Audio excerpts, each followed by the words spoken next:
Hello and welcome to Mock the Week. I'm Dara O'Brien. The big news this week, with Live 8 taking place this weekend and the G8 summit about to start, campaigners are trying to make it clear to George Bush that a lot of the world's problems could be solved with a tiny amount of food. Just one pretzel swallowed the wrong way. George Bush finally agreed to give more money in aid after seeing a video showing the plight of young people in the third world, which he found very moving. Particularly the bit where Mowgli got scared by the big snake. Bush was recently introduced in turn to 5 African leaders. John Kafur of Ghana, Tanja Mamadou of Niger, Festus Mogae of Botswana, Armando Guebuza of Mozambique, and Hifikepunye Pohamba of Namibia, at which point the president's head exploded. Joining me tonight to work their way through a series of satirical games are 6 of the country's finest comedy performers: David Mitchell, Rory Bremner and Joe Brand, Frankie Boyle, Hugh Dennis and John Oliver. Welcome to you all.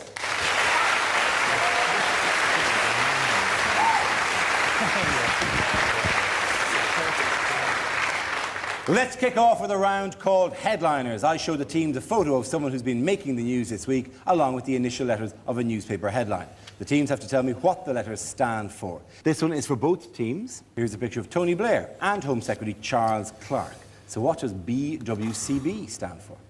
Blair worships Crazy Bush. I know she's not actually in the picture, but is it Blair wants Kaplan beheaded? It's more of a dance thing going. I think it's Blair wins cha-cha battle. Or Blair waves credibility goodbye. Or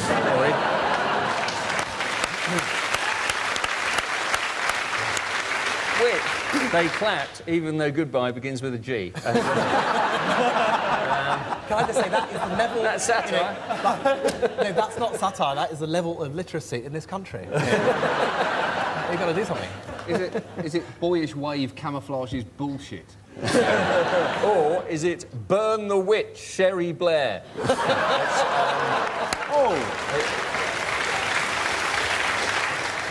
Which they clapped, even though there was a "the" in it between B and W. Hang on. I clapped and she's my wife. There's absolutely no evidence of Sherry Blair engaging in witchcraft. I think we should test her. We should dunk her and find out. Yeah, you could, because that would be the Blair Witch Project. Unbelievable. Hang on a second. Frankly, phenomenal work. You pop them up, I knock them over. Rory heads it in the back of the net. It's glorious. Dara, can I ask, is Charles Clarke in the background there, or is he just a tiny wee man who lives underneath Blair's armpit? Pops out every so often to talk about ID cards.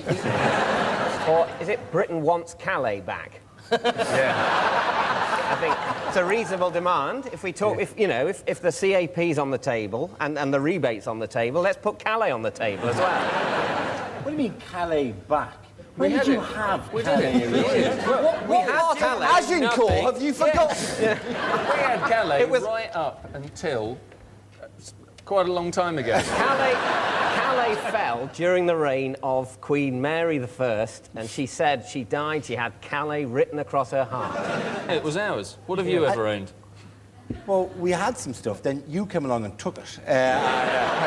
And now we're slowly trying to get it back off you. So I don't advise doing this for France either. Yeah. So you had Calais for a while, and you think now this is the right time in which to redemand the return of Calais. That's why the Channel Tunnel comes up there, really. It's for troop movement. It's to get...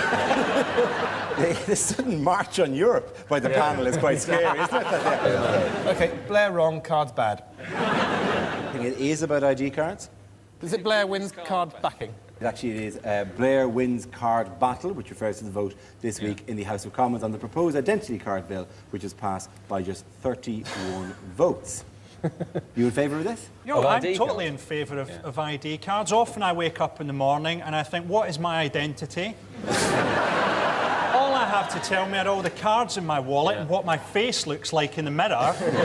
And I've realised that what I really need is to have my identity put on a giant computer like I'm some sort of sex case, Dara. Are you not already on a number of computers as if you were some sort of sex case? You just claimed you're on a sex offender's computer. I don't mind. To be honest, you know, it's so hard to get in the edit of this thing anyway. You might as well just pretend to be a paedophile. You get more screen time. Anyone knows I'm not a paedophile because I don't have a beard. What worries me about it, and it doesn't worry me at all particularly, apart from the biometric testing of the fingerprints and the irises of your eyes, because I don't like the idea of some hairy great border guard staring into my eyes on the basis that some of them might quite enjoy it. A friend of mine actually went to Bulgaria a long time ago, but they looked at his passport, and on his passport photo, he'd actually had a beard, which he'd shaved off before he went on holiday. And so this guard sort of looked a bit confused, and he explained he used to have a beard. This guard actually went and got a bit of fur and gaffer taped it to his face. Looked at him, and then they shot him.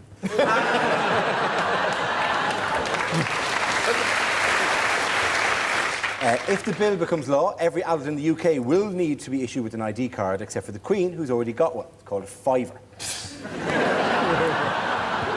To be fair, she doesn't look anything like that, though, does she? You mean they'll stop her at customs and go, Yeah, they'll no, go, you don't. no, and they'll gaffer tape a beard onto her face. As part of the plan to keep track of suspected terrorists such as Abu Hamza, the ID cards will feature eye scans and fingerprints. You can't help thinking there's a bit of a flaw there.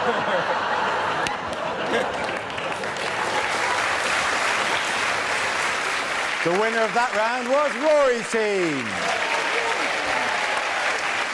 The next round is called Between the Lines. Rory and Hugh, can you make your way to our Mock the Week press pit?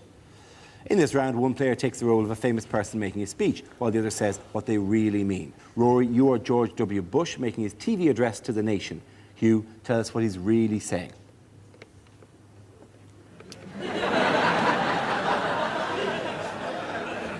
My fellow Americans. People of Florida.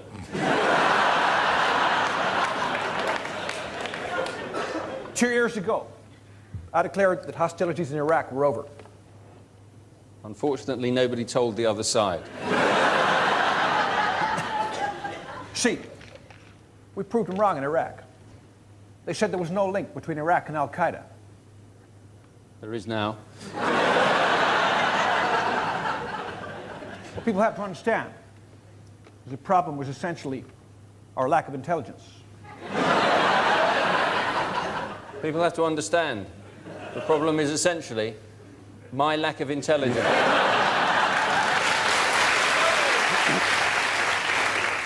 See, problem is people keep putting words in my mouth. Imagine what it would be like if they didn't.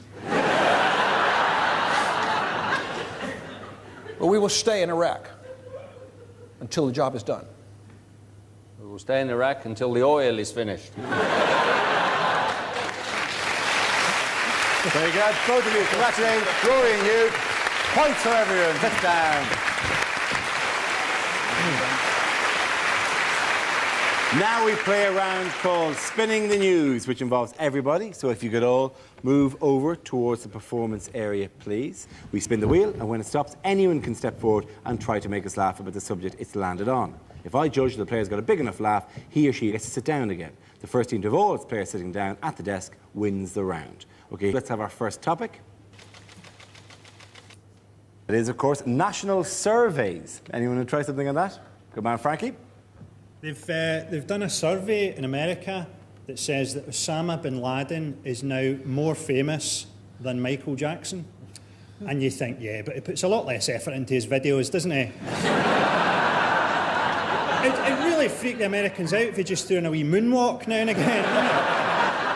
Hey, more famous than Michael Jackson, but who would you rather have looking after your kids? They did a survey this week that said that 20% of British men have a problem with premature ejaculation. The others just don't think it's really a problem. Sex and on early nights. They brought out a condom for premature ejaculation, and basically it's got an anaesthetic in the lining, so it makes you numb and you can last for longer.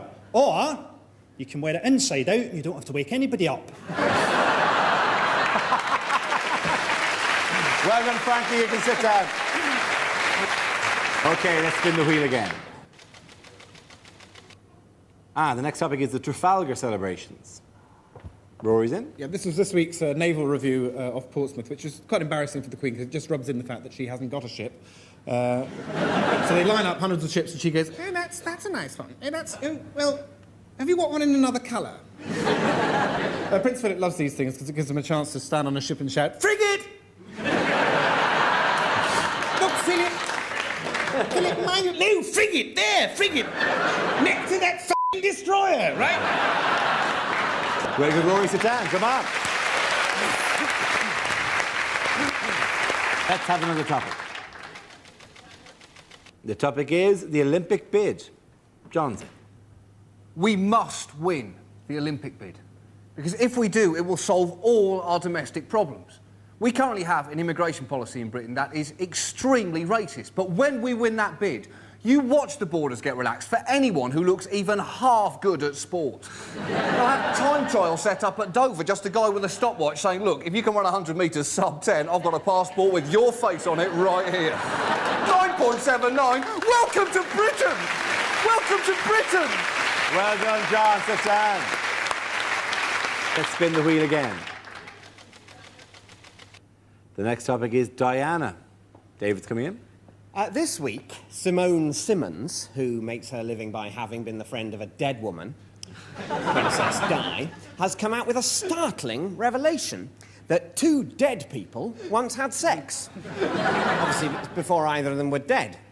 But according to her, Princess Di and John Kennedy Jr. once had a roll in the hay. And this is odd, because they then both went on to die strangely in accidents involving vehicles, which leads me to wonder, maybe Di wasn't killed in an accident, and it wasn't a conspiracy. Maybe it was something she caught off John Kennedy Jr. during sex. Something he'd inherited from JFK. He gave her the suspicious death virus. Very good, David. Sit down. Leaving us with one topic between the two of you. If you could both do some stuff on the next topic, and then we'll choose the winner based on that. Let's have the final topic, please. It's obesity and diet.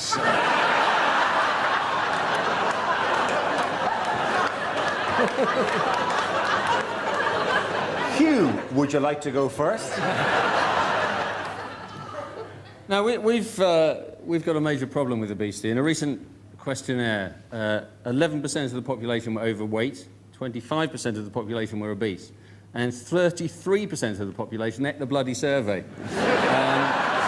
But eating bad food goes right back to the Bible, doesn't it? That's why we stand no chance. In the Bible, you see, land of milk and honey, what's that? That should have been the land of low-fat yoghurt and a nice green salad. And as for the loaves and the fishes, what was he cooking? Cod in breadcrumbs. What chance do we have? Very good, Hugh. But on the topic of obesity and diet, to possibly win the round, Joe Brand. Any jokes on this?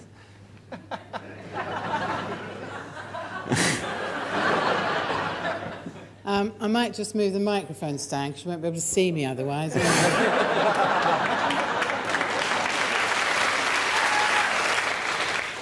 the thing is, I think fat people are an easy target. Literally, obviously. And actually, you know, you might think I eat a lot, but I don't really. And what actually happened with me was I went on the pill when I was 16 and put on 4 stones. So that proved to be a very effective contraceptive, obviously. I think Joe has to be the winner there. Well done, Joe. Come on back over. All the points go to Joe, Rory and David.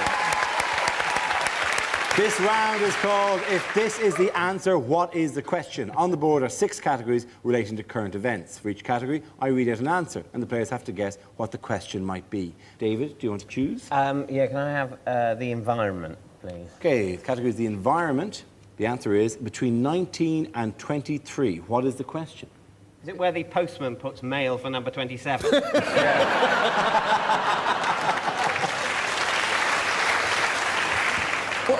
What percentage of the vote constitutes a great result for the Liberal Democrats? Is it how much Wayne Rooney will weigh in stone 2 months after he retires?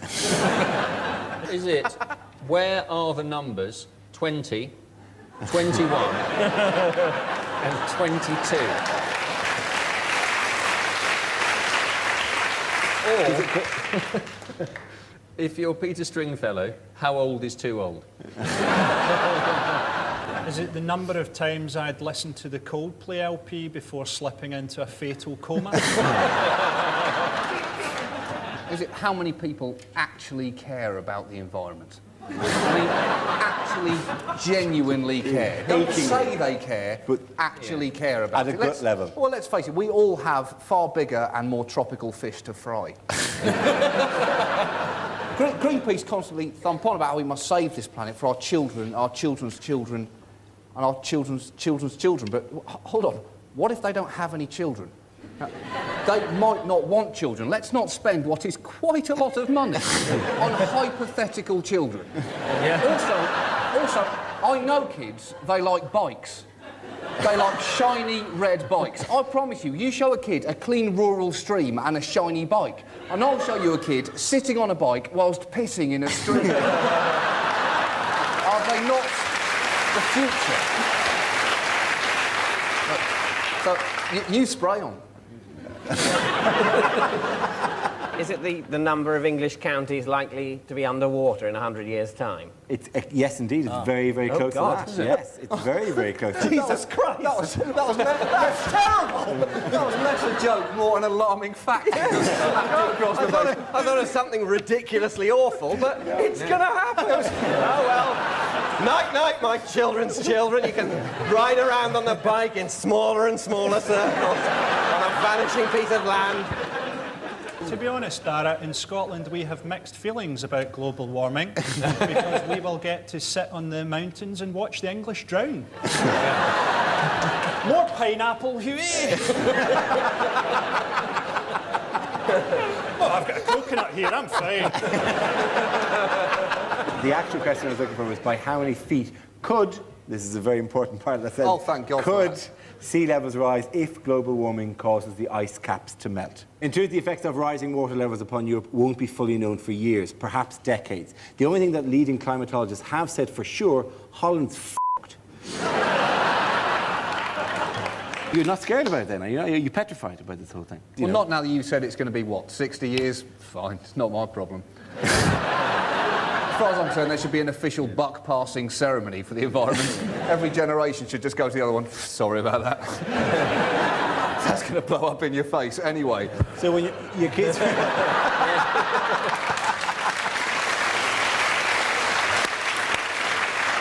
Hugh, which category would you like? Scandal, please. You'd like scandal? The answer is no, no, no. What is the question? In alphabetical order, what are Ian Paisley's 3 favourite words? Or, how would the word no sound if you said it once in a cave?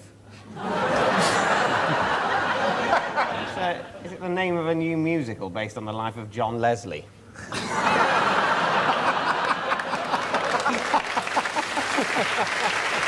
Was it Prince Charles's reaction when he found out the Queen only had a cold?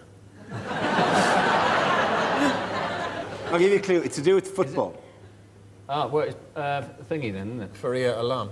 Yeah. Yes, indeed it is. The question I was looking for is, what answer did Faria Alam give last year when asked by the Mail on Sunday whether David Davies had flirted with her? The interview seemed to contradict statements Faria Alam made at this week's employment tribunal that the executive director had propositioned her. The FA has denied her claims for unfair dismissal. Did you know how David Davies described Sven Göran Eriksson today? As a seagull he said he's a seagull because he wraps himself around people. What goes on? What sort of crazy-ass seagulls live in David Davis's mind? Someone has been sexually assaulted at Euro Disney there by a big cartoon seagull. Oh, yeah. Oh,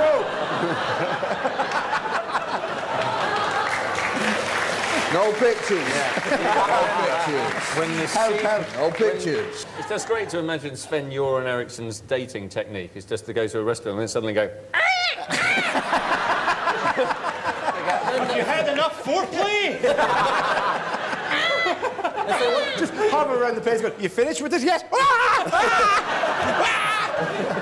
There's still a bit there. So what about the expenses? It's all put it on the bill. Barry Lamb claimed at the tribunal that when the scandal broke, her FA bosses gave her a severe grilling, which was a relief, and she was afraid she might get a roasting.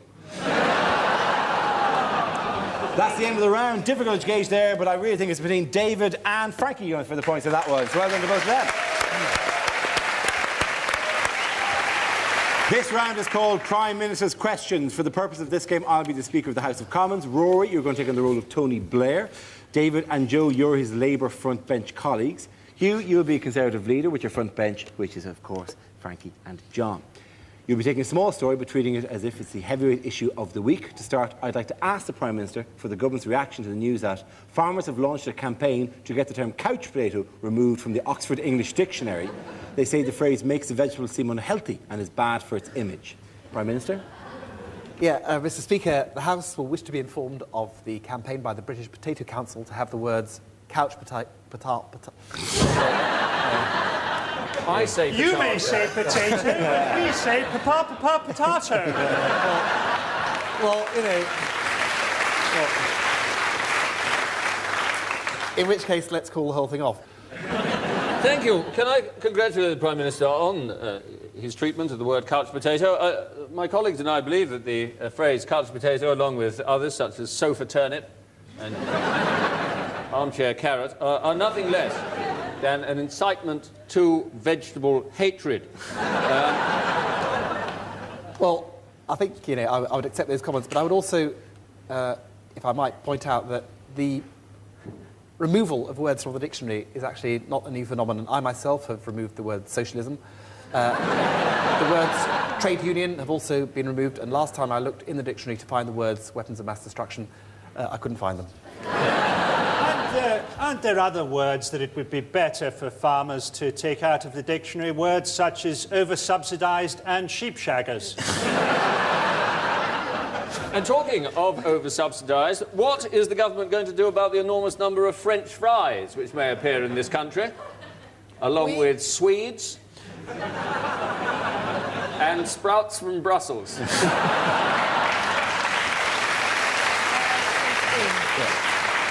We actually believe that genetically modified crops are the way forward for the potato. We say, new Labour, new potatoes. We agree. We believe it would be a very good idea to combine the genes of a King Edward with that of a Premiership footballer to get a potato that roasts itself. Along with a bean combined with the genes of a suicide bomber to produce a runner bean that tops and tails itself.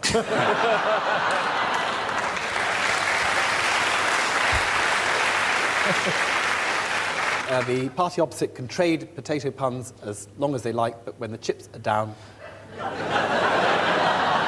we won the election and they lost. Can I suggest you are simply being pea-brained? I take it you're an expert in the field?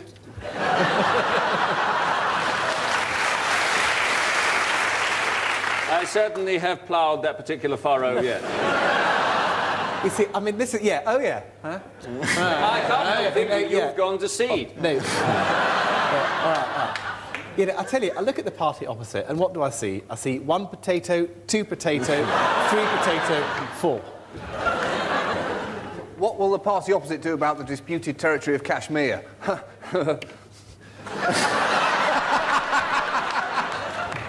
We will launch a Spud missile. These ideas are half-baked. That's enough. And the winner of that round is Hugh. Now we come to our final round called Scenes We'd Like to See. This is for everyone, so if you can make your way over to the performance area, please. I call it ideas for scenarios we'd love to see, and the performers come in with their suggestions. OK, here we go. The first subject is bad things to say on stage at Live 8. They've put a lovely spread on backstage. Lobster, caviar. Let's not cancel that. Let's consolidate it into one manageable...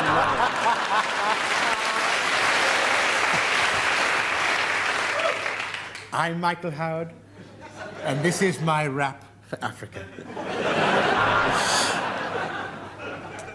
Whinging Africans, eh? Hands up who finds fair trade bananas a little dear.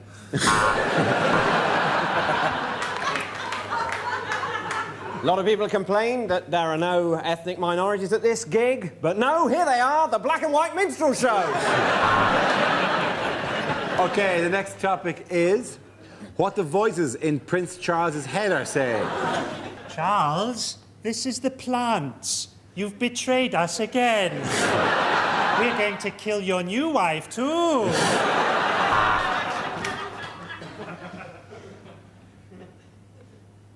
If I really am the father, why is he so stupid?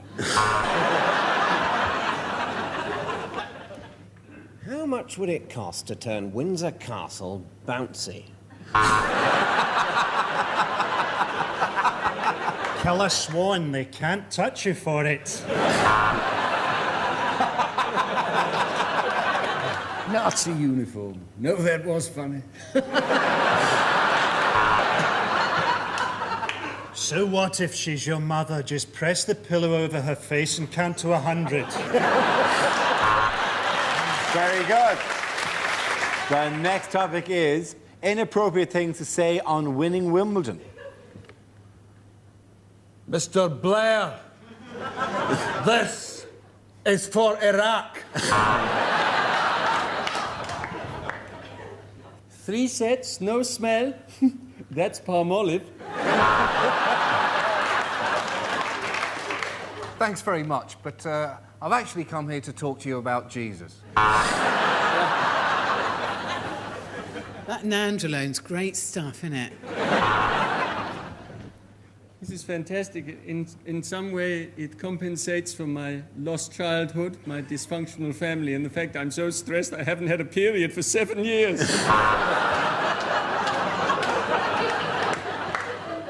To be honest, I only won because I'm pissed. I'm delighted to have won and put all the drug rumours behind me, and I'd just like to thank my husband for sticking with me. It's been everything. It's been amazing. Apart from the crowd, who are a bunch of arseholes, and I wish they'd stop trying to share in what is essentially my triumph.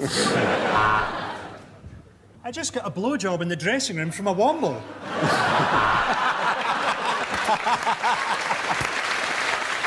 Well done. The winner of that was Frankie. Everyone sit down again. Come on, sit down. That's the end of the show for tonight. This week's winners are John Oliver, Hugh Dennis and Frankie Boyle. And commiserations to Joe Brand, Rory Bremner and David Mitchell. Thank you for watching. Until next week, good night.